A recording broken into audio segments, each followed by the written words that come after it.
A citywide manhunt is underway for the suspected vigilante Aiden Pierce. Engaged in several bold interventions, Pierce has divided the city, with locals praising his actions while Chicago PD forcefully condemns them. Police have issued surveillance footage and warn that Pierce is armed and dangerous. Do not attempt to engage. If you see this man, call authorities at once.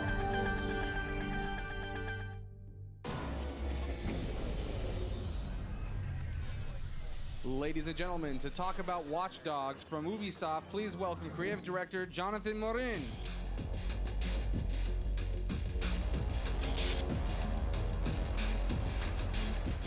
We're really excited to be here today. Last year's E3, we had an all 10 minutes demo for you guys to discover Watch Dogs for the first time. This year, it has everything to do about new game dynamics.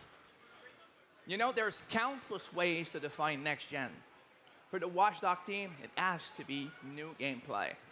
Like, you know, when you're playing a game, your brain is extremely active. It tries to make split decisions to fix problems. The only way to make you feel through the controller that the game feels new is to convince your brain that there's new possibilities, that you need to start considering them at a split of a second constantly. That's why you can hack everything in Watch Dogs. That's why you can do it easily on top of driving, on top of fighting with guns, on top of fleeing or doing parkour in the environment. That's how we pulled it off. In today's demo, we're going to focus on Aiden Pierce, who needs to save a friend called T-Bone. T-Bone infiltrated an apartment because he needed to steal some important information. Fortunately for him, he tripped an alarm, a silence alarm, that's been detected afterwards. So fixers are coming his way to kill him. We join Aiden Pierce as he's being in a situation with the cops. They're closing on him. And he receives a call from T-Bone. But if he needs and hopes to help his friend, first he's going to have to escape them without detection. So without further ado, let's introduce Pierre-Yves Savard on stage, who's going to be performing for you tonight.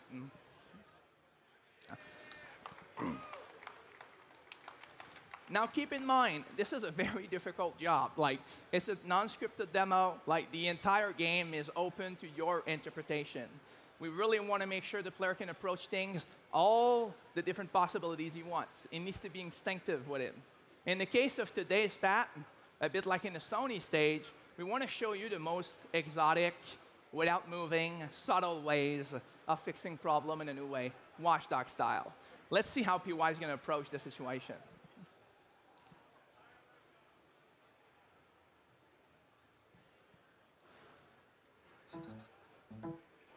Interesting. While we're trying to get it out, I'll talk a little bit more about it. One of the reasons why hacking is simple in the game, a lot of people are asking that, how does it work tangibly in the controller? You simply look at something, and if you have the tool, you hold the button X, and it basically unlocks it. So you can actually hack stuff that easily. It's not because we don't want to challenge players to hack stuff around. It's because it's very important you can do it in any situations. You need to be able to do it while you're fighting. You need to be able to do it while you're driving 200 miles per hour. That's why we have those elements all combined together in such a way. Now let's see if it works. Oh, that's fine. We'll figure it out. Who here saw the demo at least once on stage? Oh, interesting. So you guys hopefully gonna see it for the first time if it managed to work. We have another demo at the booth, by the way, if you guys wanna go in line and see it. At the Sony booth, we're showing this one. At the Ubisoft booth, we're showing another demo that focuses on the open world and have a little bit of a surprise in terms of online as well. So if you guys want to see that, you're welcome.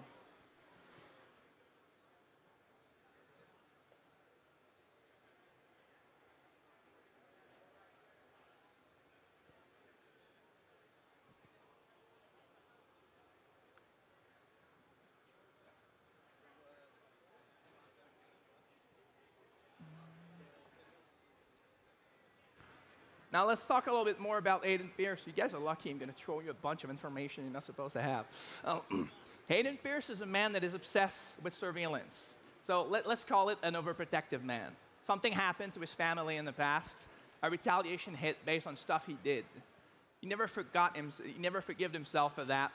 So what happened is he started to be overprotective with his family, to the point of obsession where they were like, kind of back off a little bit, you're a bit creepy.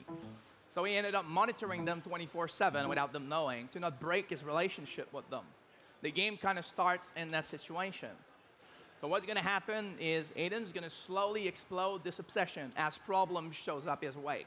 It's going to start with monitoring a house, then an entire district. Then he's going to work out the entire city of Chicago.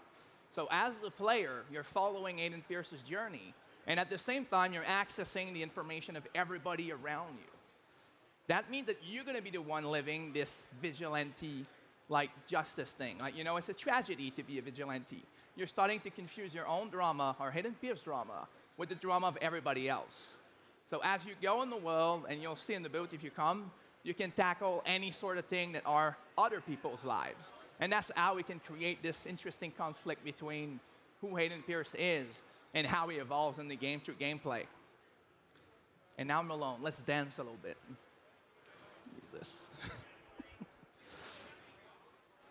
Another thing I might talk about is you guys have saw, is anybody here saw anything gameplay-wise in the last year about Watch Dogs? Scream a little bit if I want to know. Okay, okay. So you might have saw that in the game we have one of those like slow-mo thing that the player can activate. There's a lot of question about that, so I might as well answer it. It's not necessarily been designed as a bullet time type of thing. It is definitely a side effect of it. It's cool to put in slow-mo and be able to aim and everything. But it's a tool that we've put together to make sure that when you drive at 200 miles per hour, you can still feel like this smart guy who can make split-second plans to, you know, to save his ass. So if you have 6 cops on your ass and you're driving very fast, you can still press that button and make a plan of your own, like hack a traffic light, take down 2 guys, have another one with the bollards, and at the end you just jump a bridge that you open for yourself and close for them. But that's the kind of thing you can pull off because you have this tool. So everything has been taught so you can feel like the smart-ass Aiden Pierce as you play mechanically, and not just something that we propose to you with a simple, like, you know, like a simple narrative thing. It needs to feel real. The same goes in the open world. If you wander around in the streets and start, you know, like intervening in certain people's lives, if they don't want you there, if they start like fleeing, like it's all systemic. It means the guy can flee and make decisions of his own. It's a bit like, if I would put it together, is like when you're playing chess, right? The game of chess, if you don't understand it, kind of suck ass, right? Like you're sitting down there, you don't understand what's going on. You're trying to make things positive. You're trying to win the game and you don't know the opportunities. If someone teaches it to you and you understand more of the possibilities, then you analyze a lot more of the possibilities as you play and it becomes richer. That's kind of the same thing when you play Watch Dogs. When you start running after someone and you realize he can decide to take a car and leave and call his friend at the same time and it turns to an entire nightmare, you start considering that as a possibility when you follow him. You think differently. You envision the different possibilities differently, and that's how you can get to the point where the game feels different for people. Let's see what can I say other than that. In terms of progression, if people are wondering how you get your abilities, it starts in the world. Like if we're selling the fantasy of monitoring an entire city and hacking everyone, you need to work to get there, and it needs to make sense too. So you're gonna need to go into specific places to hack and install backdoor in there, unlock connectivity on all the districts of Chicago and making it happen. Ah, there we go. Squad, we're searching for the suspect now. So I guess PY is backstage. Hi. Anyone seen him? T-Bone. I don't want to cramp your style, friend, but I picked up some chatter, and I think this kid's gonna fix us on me. Shit. All right, hold on. I'm being tracked. Once I lose him, I'll come for you. Yeah, all right. Make it quick, baby.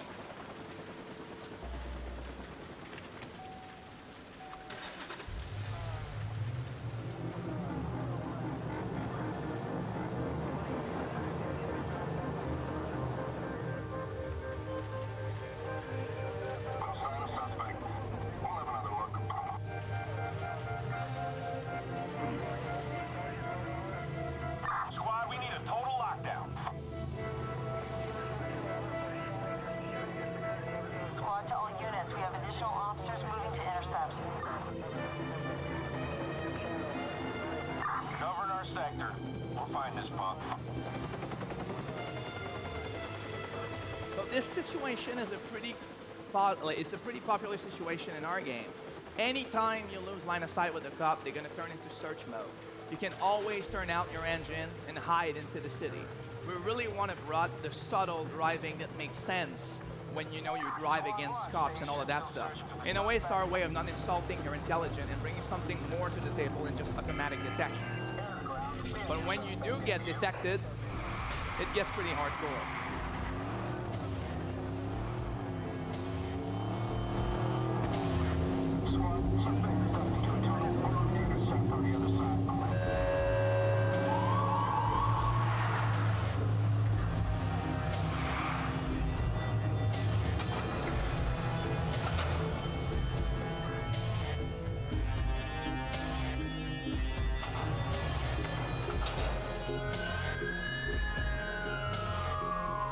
So in a completely dynamic way, we're making sure that you can always break line of sight against the cop. And then you can hide and outsmart them this way. Why are we doing those kind of subtlety in the mechanic? It's quite simple. We're selling a very smart man, a street smart guy, Aiden Pierce. You need to feel it through the mechanics. If we're not doing that, we're not respecting what a vigilante means. You need to be a guy that wants to avoid attention to himself, or at least if you're that kind of player. A citywide manhunt is underway for the suspected vigilante Aiden Pierce. Engaged in several bold interventions, Pierce has divided the city, with locals praising his 911 actions. state your emergency, please. Hey, I'm freaking out. I saw... Kill it, now! Hello, I need you to stay on the line. Hey, why are you doing this? Now in that kind of situation, we're used to see a guy draw a gun and shoot people in the face. That's not the only way of dealing with problems in Watch Dogs. Since you're not a criminal by default, but more a vigilante that you're gonna define yourself which kind it is, we really want to make sure you can apprehend people without violence. If you point a guy at that guy and you shoot him in the face, other people will have fun. It's going to start going crazy. People will call the cops anyway. So you need to deal with the situation differently, especially if you're a guy who cares about those things. Another thing you can do when you can profile everybody and hack everyone is you can access the Wi-Fi free service that CTOS is giving to all citizens of Chicago. The side effect of free Wi-Fi is that it's pretty shitty security. Well, actually, there's quite a bit of vulnerabilities inside, and PY is going to hack it and exploit it to see where T-Bone is and what kind of situation he have in his hand.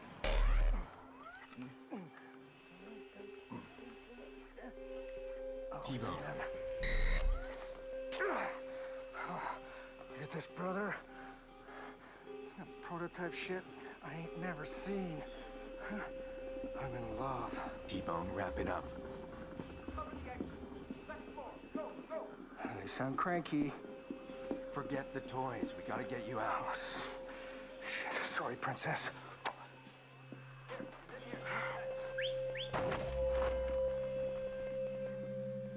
Now, a cool thing about bringing narrative while you're spying on interiors is you still have control of what you do. You can act stuff to attract people elsewhere. You can give instruction to T-Bone to make him out. So everything that follows is completely gameplay. It's only one way of acting in a Protect VIP in Watch Dogs. So in this version, you could just climb the stairs, take your gun out, and kill everyone with T-Bone on your side. You could stealth your way through, doing stealth takedown and with T-Bone as well.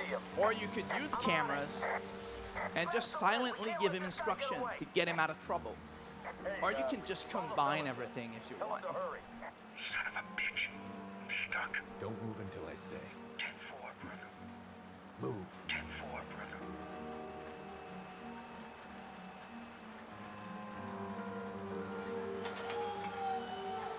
Move it. You got it. You find what we need in there? Yeah. Default didn't expect us to find this romper room. I got what I needed to track him. Don't you worry. We're getting closer to your sister. Now, go.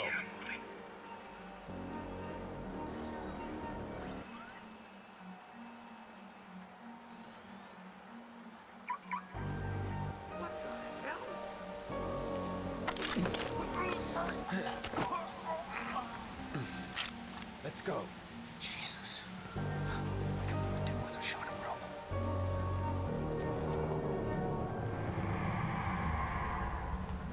Hey, there he is! That one's gotta hurt. All right, you're good. Go. I owe you, Aiden. All units, this is squad. We have a possible sighting on Aiden Pierce. Now what Derib is doing right now is asking for help because the cops are coming. This is just a signal we send to any mobile device that have the CTOS mobile device on them. So with this, anybody in the bus can accept and in real time help TY get out. Our control system is scrambled. So right now the chopper has been hacked and all the bullets that are activated there, they're all doing that Claire is doing right now, using our tablet in real time to help TY escape. Even the little message in the background are doing. But of course, when Aiden Pierce gets cornered, he still have to deal with the situation himself.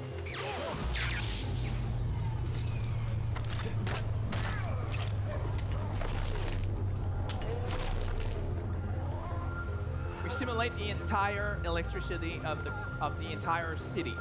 That way, you can act it, and you can create systemic blackout in the entire city to escape, and do a whole bunch of other stuff. Squad to all units, we have additional officers moving to intercept. Positive confirmation on the suspect as Aiden Pierce.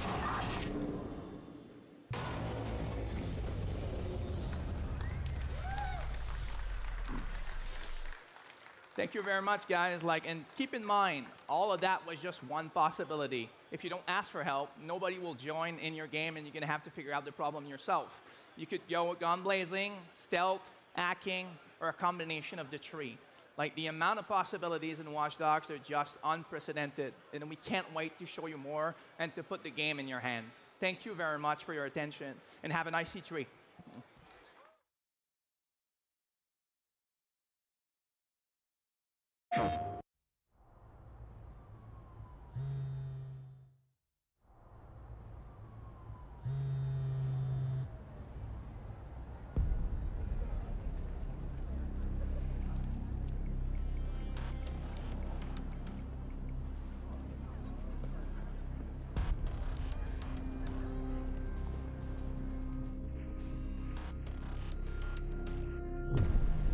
Give me 4 seconds and a clear signal.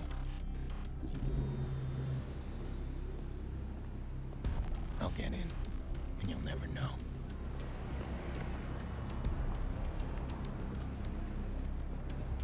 But I want you to know.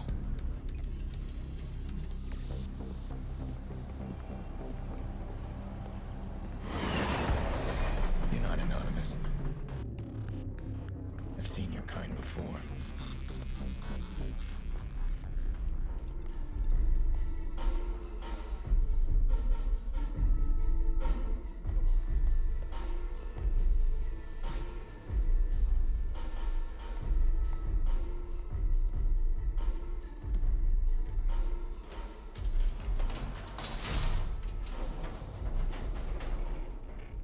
Mistakes.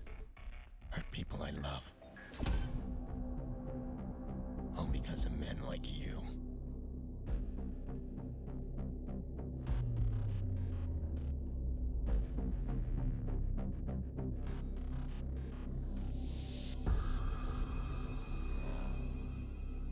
You think you're untouchable? I'm here to shatter your illusions.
Hey guys, we are back with Jonathan from the Watch Dogs team. Great demo we just watched.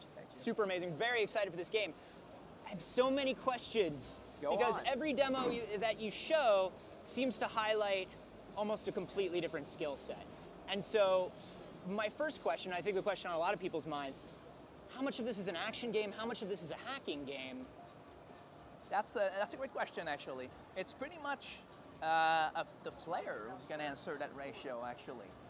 You know, when you make a game that open, the key element is to let the player express himself. Like, I think it's a lot more engaging, or at least it's a personal thing I believe when I play a game, when the player figures problems by himself. Yeah.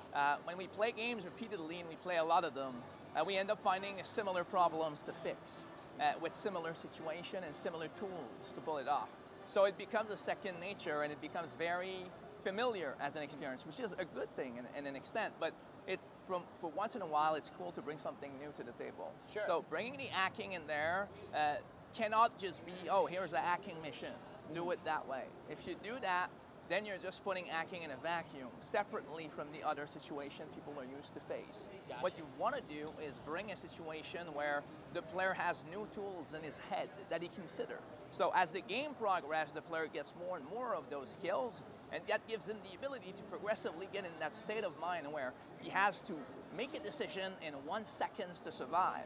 But this time around, he considers completely different options. This is only at this point that you can achieve something where the player can put the controller down and say, wow, it really felt different. Yeah. You know? So you're talking about that last moment stuff, and there's got to be a difference in the amount of time it takes me to shoot a gun and the amount of time it takes to hack something.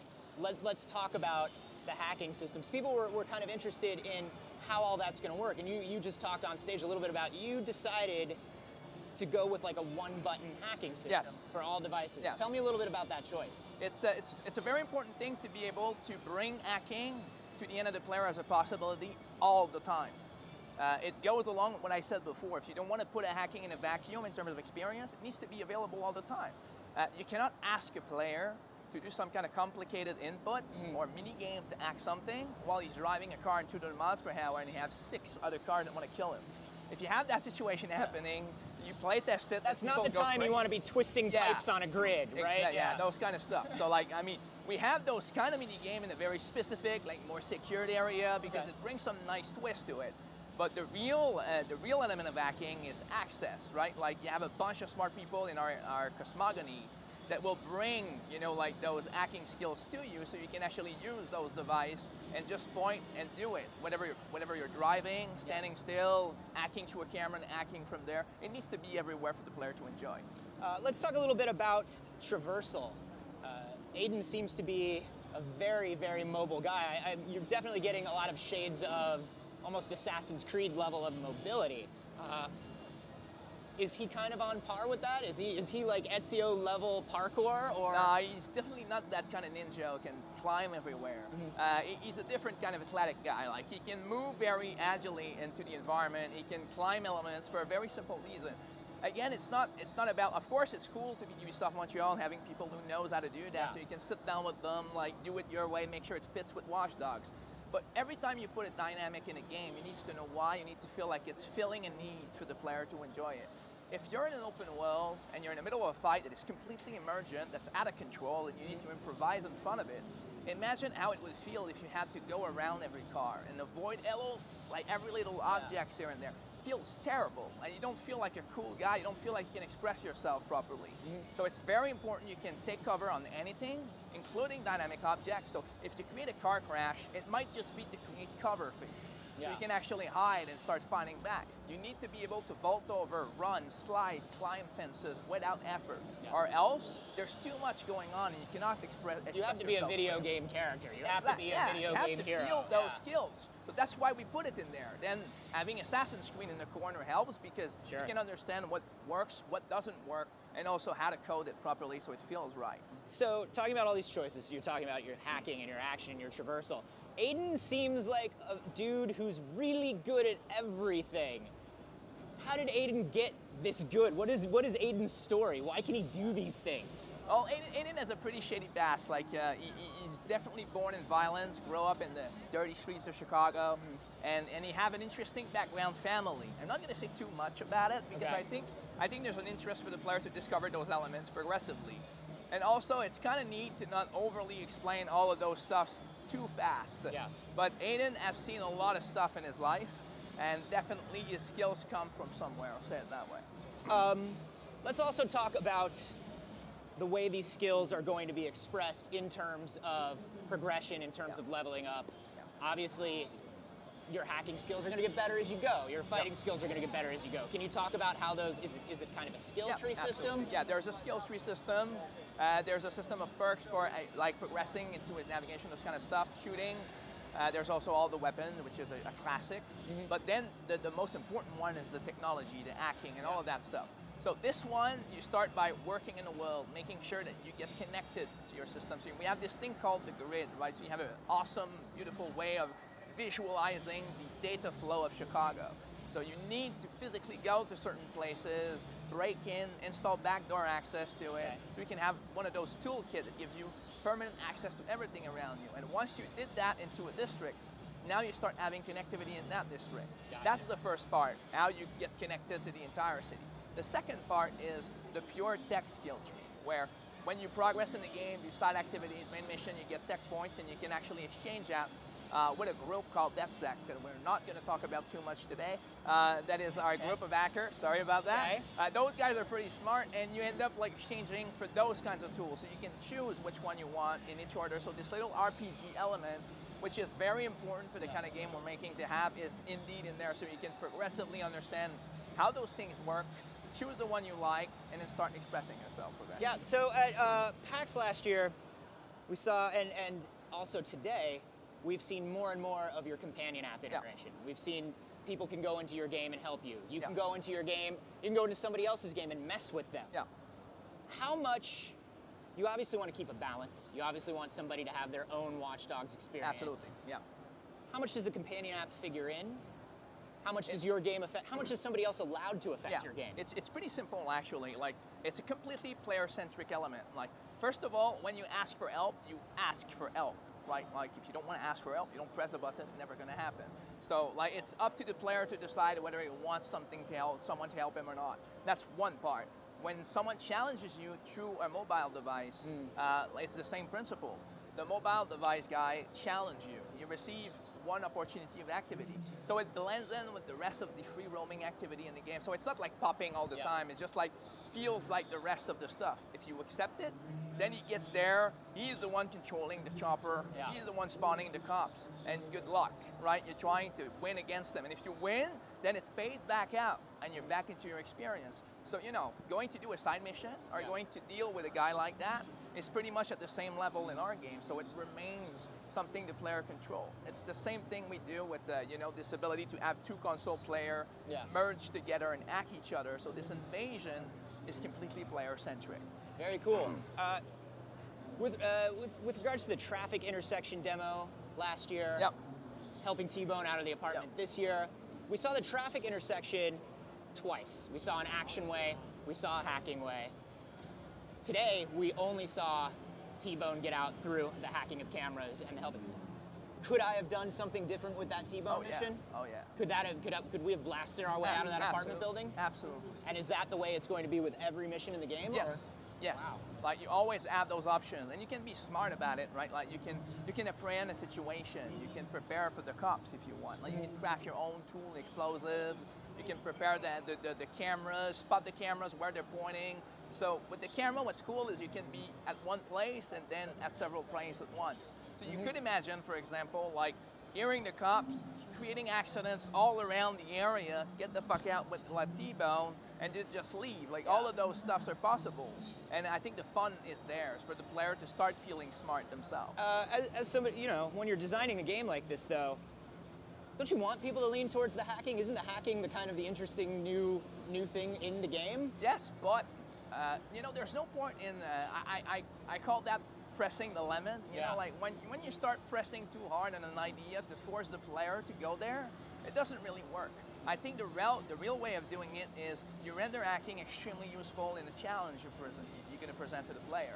And the real challenge for a designer is not doing a new idea. Like, you know, hacking everything is a great idea and it's very hard to execute, but even when it works and everything is in the game, the real job of a designer is to bring every player to considering and to use them. Because if they drop them in a situation with a gun, the reality is, even if he says, no, I want to do something different, they end up and their brain is like, yeah, that's sufficient. Let's go with that. I want to win. And that's not a critique I'm doing. It's just normal human behavior. So what we have to do is teach this new language to the player, right? It's like, I like to see a game like an instrument. Like, it's almost like we're not a rock star on the stage showing something to the player. We're building a guitar. The rock star is the player. So our job is to teach music to that guy. Like, he needs to know that he can do those kinds of things and those kinds of notes. If he doesn't know about them, it's gonna take him a very long time to discover them. So it's our responsibility to make it useful for them so they can actually use it. You want to get them to the point. You want to teach them so the next time they get in that situation, that reflex action isn't necessarily the gun they've always done. Exactly, and there's a way to do that by presenting a problem instead of having like pop-up text on screen and stuff like that all the time.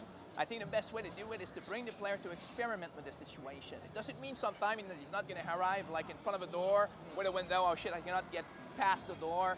Oh, there's a camera through the window. And now you're like, okay, you figured it out. It was a kind of a forced hidden thing. But you have to bring the player to do those things, enjoy those things, and then afterwards you let him free. If he refuses to use it, don't force the thing out too much. Like, you respect the player. Let him play the game he wants to play. Very cool. So I heard that there is potentially some cool stuff if you grab Watch Dogs on a PlayStation console. Yeah, there are extra stuff, like extra skins and also 1 hour of content and side missions in there. Yeah. That's awesome, man. Yeah. Very cool. Well, Jonathan, thank you so much for coming by. Thank you very much. The game looks much. amazing. Like I said, one of my favorites of the show, for That's sure. As we showed you earlier, the GT6 Academy competition is happening here at E3, and tomorrow they are going to crown a winner right here in the PlayStation exhibit booth. Here's a look at yesterday's Day 1 competition highlights.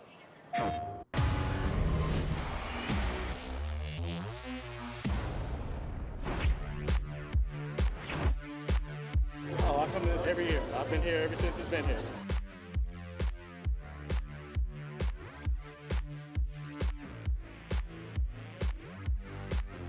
So you can see how you're ranking. Got our upshift, downshift here. First, you just push the triangle button off.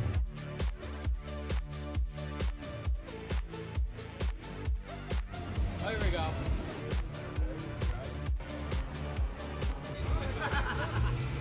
Awesome.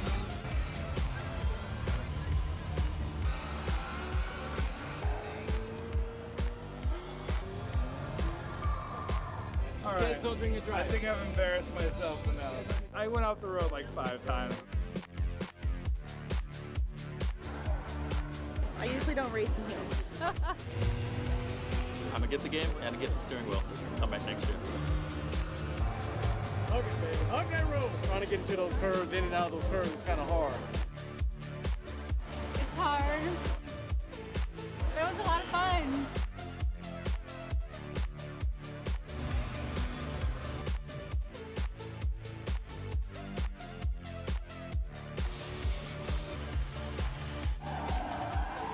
It's like they were cones. There could have been people.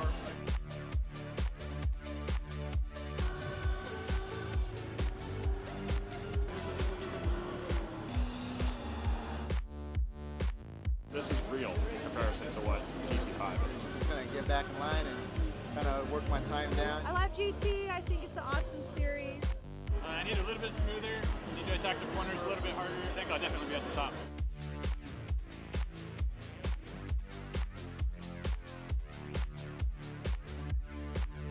GT6, baby, 2013. You gotta get it. I'll be back tomorrow morning.